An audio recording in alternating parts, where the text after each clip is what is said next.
Hello everyone, this is Lindsay. Welcome back to my channel. I thought I would do a tutorial for you guys today. Something kind of simple, but that I think is I don't know, something I've been needing.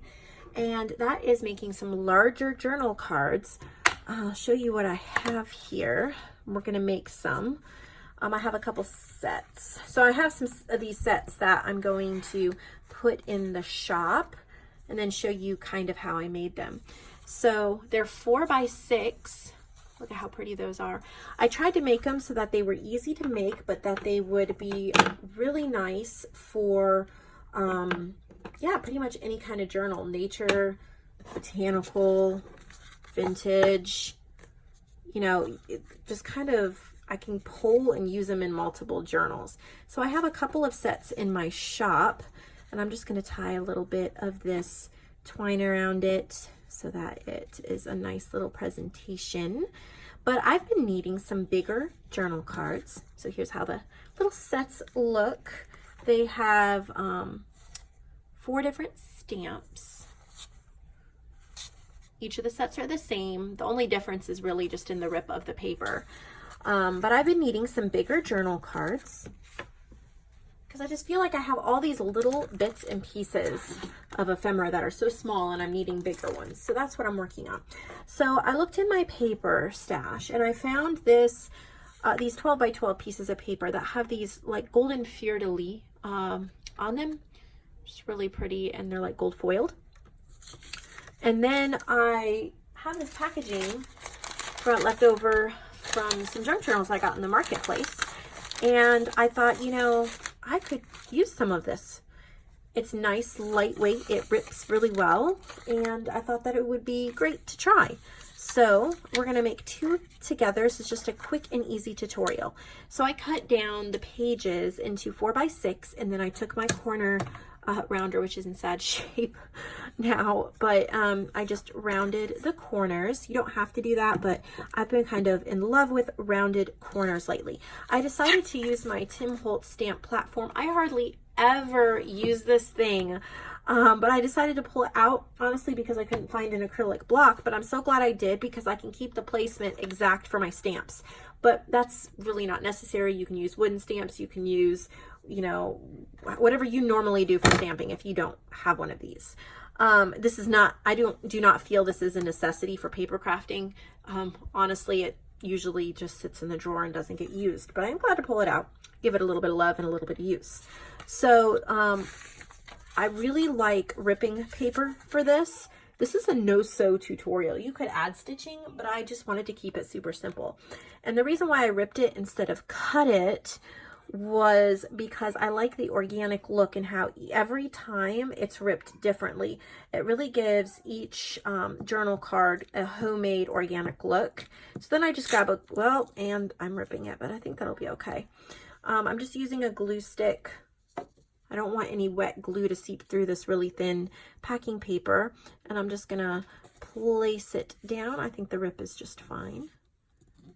And then I'm just going to smooth it out. If there's any edges stuck up, you can just add a little bit of glue, press it down. I'm using the Recollections glue stick. I got these on sale, and so I'm using them up since I got them on sale. Anyway, it's not really necessary that every little corner is glued down perfectly. And let's do the same thing for this one. So here you'll get to see me ripping it. The paper, it rips okay, but it's really like lightweight.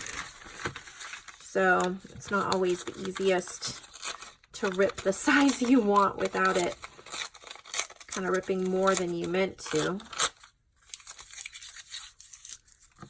But it's a great way to recycle and to just use bits of paper that maybe would go in the trash. And I do use these for packaging supplies, again, when I'm sending out the journals, but I had a pile of these and I thought I would use just some of them. And then I'm just gonna, you can see how each one looks completely different depending upon the rip pattern. And anybody can do this with whatever paper. You could use book pages behind, you could use magazine papers, whatever you have. And then the stamps I chose to use are this Bo Bunny floral stamp set right here. Really, really pretty. And I used 4 of these 5. I also have some music note. I'm not going to use this, but I had pulled it out because I thought I might be. Obviously, there's lots of different things you can do.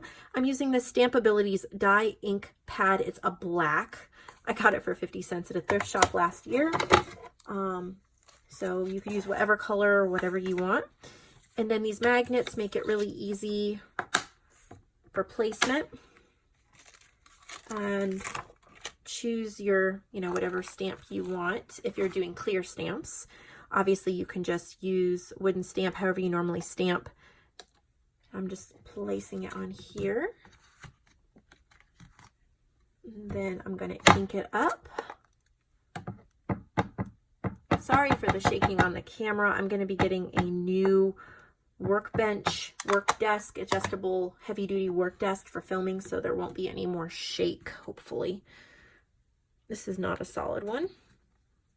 And there you have it. How pretty is that? And because I'm using the stamp platform, all I have to do is put my next journal card on. The stamp is already in the correct place. I just add a little bit more ink. Push it down, pull it up. Super simple. This is just a Sunday afternoon fun little project. Now I have several. These are the ones I'm putting in my stash so that I can use them in journals. I didn't want too many, but just several that I could put in my stash. And then I have, I believe, 4 sets. 4 sets in my shop. So 1, 2, 3, 4.